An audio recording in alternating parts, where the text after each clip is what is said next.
so he went through that piece and he wrote and he said, God has a sense of humor. He said, I haven't had a suicide call in years. I finished your training at 3:00 the next day. I get called in. And he said, because of the work we did on it's called a danger model, because of that work, I had confidence, I knew the tools, and I was able to help this person. Well, hello, my name is Stefan. I'm here with Dr. Mollie Marti, and we're going to be talking about Worldmaker International. So in this show, we interview local nonprofits, and in this case, worldwide nonprofits, to share the great things that they're doing. So a little bit of their story, things that they're doing right now, and ways that you can help support them. So be sure to stay until the end when we talk about great next steps for you. Happy to be here. Yeah. So if you wouldn't mind, you're the founder and CEO of Worldmaker. I am. Could you share the story of how did this organization come to be? Certainly. I think as with many nonprofits, it came from tragedy or unacceptable situation. In 2010 and 11, my small town of Mount Vernon, Iowa, we lost 3 teenagers by suicide within 6 months' time, and more kids were going to the hospital with attempts. And my husband and I were raising our 3 children in this school system, and we're being impacted certainly by these losses. It just laid itself on my heart. And I talked to my husband and I said, are you okay if I step back from everything pretty much for a year? I was teaching as an adjunct department of psychology at the U, and I had a new book out. I was coaching and consulting, and I just wanted to help stop that loss of life and help this community heal. And what happened is I stepped into tremendous needs I didn't know were there. My background wasn't in that kind of trauma recovery and community-based work. And so very quickly, I thought I have a lot to learn. And as I'm learning, I have a lot to teach out. So that was the origins. So it started as a community resiliency project. Yeah. Grew to a nonprofit, the National Resilience Institute, and now Worldmaker. Oh, that's awesome. I mean, it's amazing hearing that story, going from something that you just saw in Mount Vernon, Iowa, little small town, the impacts there, and then in your own family, right? Having the kids, I mean, those are their friends. Yes.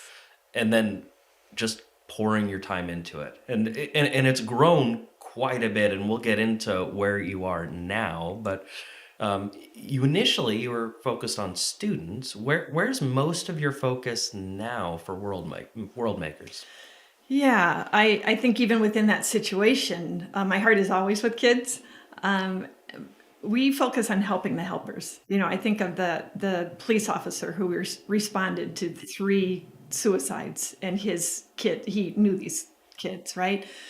The teachers, the counselors, all of the people that we helped in that community. So that's really been the way that we've grown, is we help those that serve and sacrifice in our communities. So naturally, the veterans and military community, our first responders, and those frontline responders with medical and healthcare and care workers and teachers.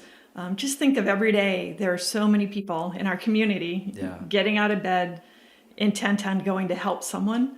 We stand with those helpers and we help strengthen them, and we give them tools so they can do their work better. That when you think about people that have been on that helper side, right? What are some of the things that you see when someone goes through something like that? I mean, 3 suicides in a small town, that police officer that had to respond.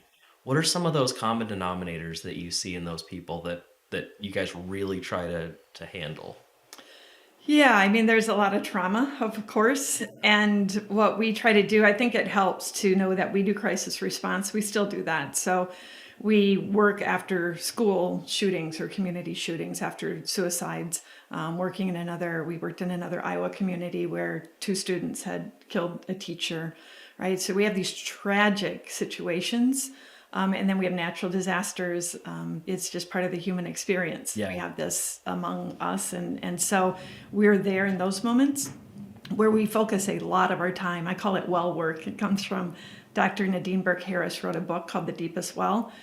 She's a pediatrician. So she said, imagine 10 kids going to a well every day, getting severely ill with diarrhea. Some of them could die from it. As a doctor, she could spend her day after day, treating, or she said 9 out of the 10 kids get sick, right? Treating those 9 kids, writing scripts, or she could find a way to take a step back, go to the well, and treat what's in the water. And I think a lot of World Makers' growth is that I've spent now more than a decade as a researcher, as a programmer, finding solutions, evidence-based solutions of what is in the water and how can we help people deal with that and treat that. So certainly it's a trauma responsive model in our work. So we deal with what is there, but ideally we're going upstream. We're treating what's in the well, because you, me, we've just had this conversation off camera. There's something else coming down the pike and we don't know what it is. And we had some recent experiences with that. And the research shows that how someone does after a crisis is largely determined by how they were doing the day before, right? What were the health of their relationships? What were their daily wellness practices? What were their resources? And so we're trying to be at upstream in this work as possible. And I think that's really the strength and the uniqueness of the work that we do. I love that. I think so often, I mean, we hear about it all the time, right? For whether a veteran suicide or something, there's all these suicide hotlines, which there's a place for that, right? I don't want to discredit it at all, but I don't want to need the hotline. How can we help them before they get there? Yes. And I absolutely love that, especially with what you do. And you guys have put together a program called Thrive. Mm-hmm. Tell me about Thrive. Yes, Thrive was, I think, the third model I created, trying to figure out as when I said, okay, in my community, I want to help. And I was handed a binder about this big, I think from SAMHSA, go, here you go, here's the best we have. And I thought, with my degree, and experience, it was a lot of work. So I thought there's a better way. So that was one of the first ways I interacted. So Thrive is a model, a framework I created, an acronym. And when you look at the research about what we really need as human beings to be strong and resilient and have high levels of well-being, trusted relationships, number one factor. So going through Thrive model, trusted relationships, high expectations, resources, involvement, vision, and enrichment. So that's the Thrive framework. And it has been used widely across sectors. As we talked about, we help a lot of the helpers across sectors and geographically, internationally as well. Oh, that's great. And you guys, when you go in and you train on Thrive, do you train on it or do you implement it? I mean, how do you view that when someone's stepping into the program? Right. We do both. So we have a Thrive program, a 101, a 201 you can grow. We have a Train the Trainer program. So we're always growing our cohorts of trainers. And the 1 day really focuses a lot on the helper themselves. And then we get into peer support and keep moving toward leadership. So the skills keep growing. But Thrive is the framework that we use from day one. Okay. And when you go through this program that you're putting people through, there's an app, right? Is that correct? Yeah, so the app comes in because we really see Thrive 101 as the beginning of a relationship. Thrive is a relationship-based model. And so we want to be in relationship with our participants. It's not a one and done. So we use that first day to begin establishing and strengthening that relationship. At the end of day one, we activate a virtual resilience program a year long, not only for that participant, but for their natural support networks. So we want their spouse, their partners, their people, their buddies, even their service providers or mental health providers. And part of that program is we have research partners around the world. And one of our research partners working with Special Forces in the UK did a review of more than 100 mental fitness apps. So the usual suspects with Calm and Headspace and others that we're familiar with here in the US. And one really rose to the surface as far as very high engagement, very high retention, and very high impact, reducing levels of anxiety and depression, just really helping people feel better and do better. And so we used that evidence-based mental fitness app as part of our Thrive education. Okay, and with that app, if I was reading right, so someone will, use the app, they'll go and log maybe something going on, and then those around them get some of that data. Is that how it works? No, it's anonymous and it's protected, so they don't get the data. But what they do is they can invite Okay. others to use the app as well. So they're starting to create this shared experience and starting to create opportunities to talk to each other. The app also has access to crisis support. And what we have found with the app is sometimes people don't even know that they need more help. And this process of interacting with the app, they're like, yeah, I could be in trouble here. I need some help. So it increases help seeking. Reducing stigma is one of our key objectives, and increasing that help seeking. So the app helps with that as well. Oh, that's great. And is this app open to everyone or just people that are going through the Thrive program? Right now, it's people that go through the Thrive program. It's being integrated. We're the U.S. base of this, integrated into our programming. Oh, that's great. That's great. And you think about those around when someone's going through a crisis. I think the residual trauma, not just on that one individual, but on their family, on their spouse. I mean, that it's get pretty high impact, right? Yeah, there are circles of impact, and going back to our founding story, you can see that with the loss of those 3 children and their immediate families, and then all the helpers that surround them, and then community wide, there are deep impacts. Yeah. I have a good friend who's a chaplain with the Army, and one of the things that he tells me, he says, suicide is contagious. And he's made that comment a couple times because of what he's experienced. Do you see that as well? Certainly. I mean, there's a contagion element to it, and that's what I didn't seek to become an expert in, but my circumstances, I learned a lot about that. And in general, our emotions, our behaviors are contagious. But yeah, there's a large study out of Canada, and even just being in an environment without knowing another person, but just having a suicide occur increases risk. And so, especially for the most vulnerable, we really need to be taking action.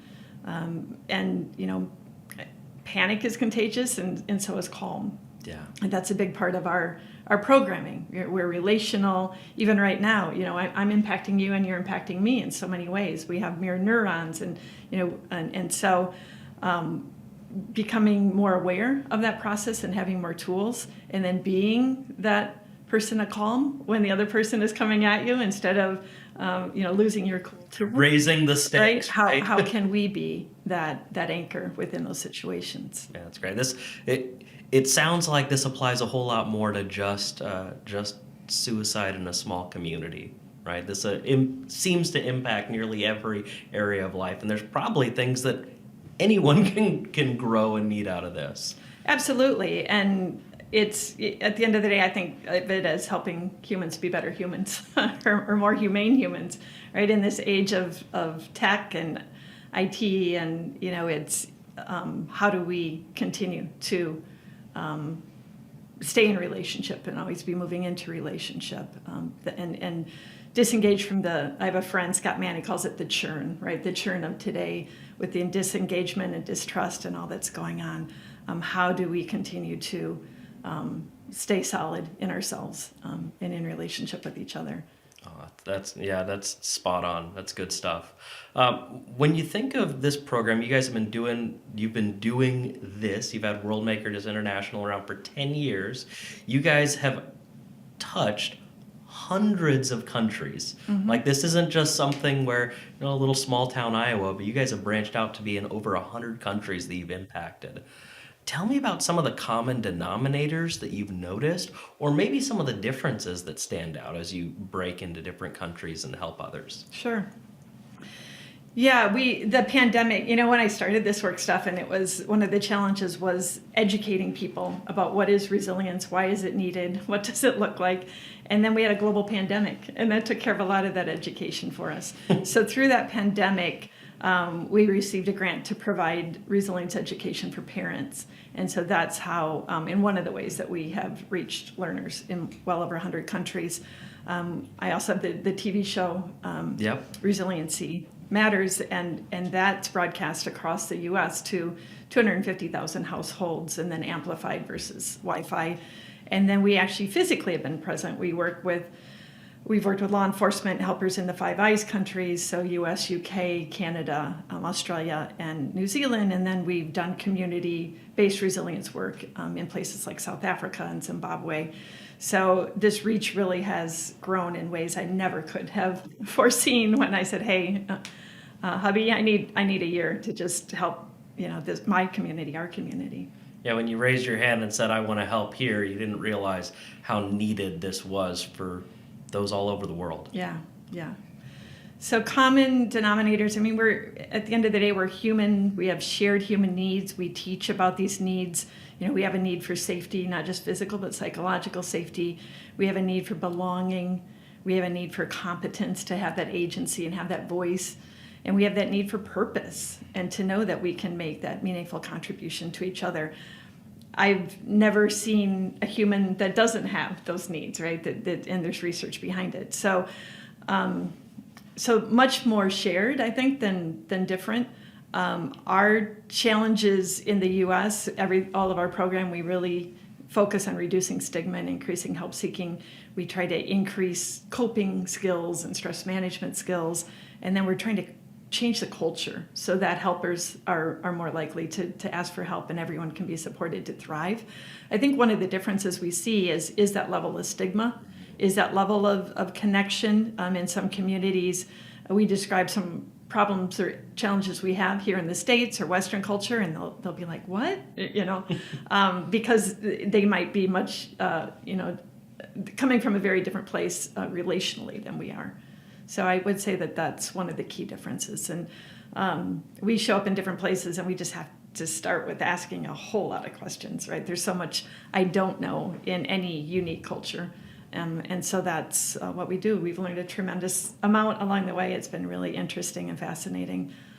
And I personally thrive in those cross-cultural exchanges. Yeah, because you can learn so much, enjoy them, and build relationships. And like you said, even though someone may live in a different country, they're not different, right? They're still a person, right? Still have those same core needs. And one of the things that you probably enjoy learning is just how do I better communicate these timeless truths in a new way. So that's I gotta believe that's a lot of fun. It is a lot of fun, and what can I learn from them? That just having that curiosity and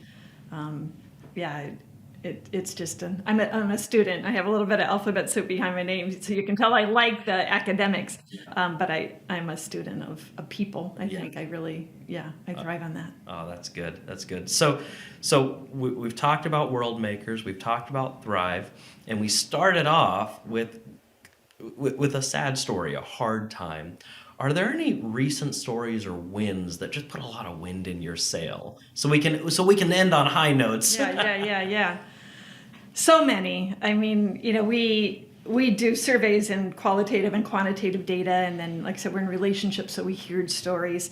A recent training a couple weeks ago, a man, he was a chaplain, and we have within Thrive, we have certain models. So we have really reworked suicide prevention education. What are the warning signs? How can you interact with that? How do you get help? What does that look like in a way that people find really meaningful and useful? So, and that's needed because a lot of suicide prevention isn't looking like that yet. It will.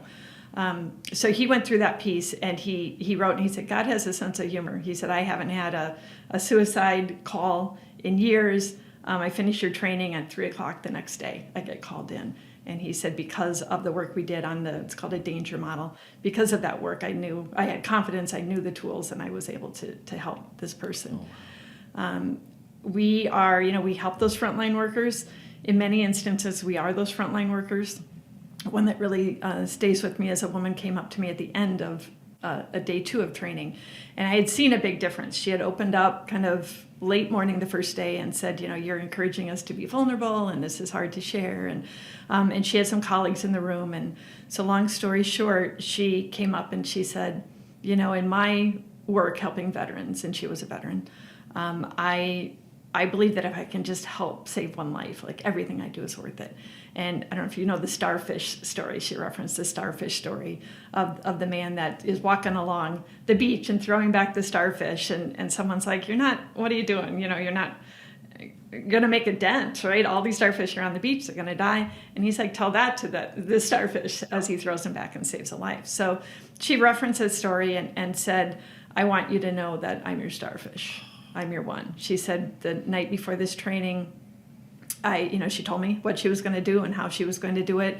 And she just had enough of a pause and thought, nothing to lose. I'll go to this training and then I'll come home and take my life. And after a couple days of our work and the way people came around her, right? It's those relationships. She found her way to a better, stronger place. And I stay in touch with her. But that really was impactful. Wow. And it again, starting in small Mount Vernon, Iowa, with seeing this need practically. And as you go out, you just see it, right? This isn't just a Mount Vernon, Iowa issue. It's a worldwide issue. And the more you can be out there helping people, the more people who need it you seem to stumble across. Right. At just the right time, too. That's just, with both of those stories, the timing of it is just amazing. So thank you. Thank you for this work. Yeah, I just, try to, as an organization, we try to do all we can, with where we are. And it's not just the suicide prevention. Those are stories, that landed really strongly in my heart, but also the thriving, right? Let's not lose sight that we don't just want to help save lives, but we want to nourish those lives. We want our helpers to be thriving in community and look at the ripple impact of that, certainly on their families, but throughout the community. And so I have a lot of stories of improved quality of life and strengthened marriages, saved marriages. Those stories really keep me going.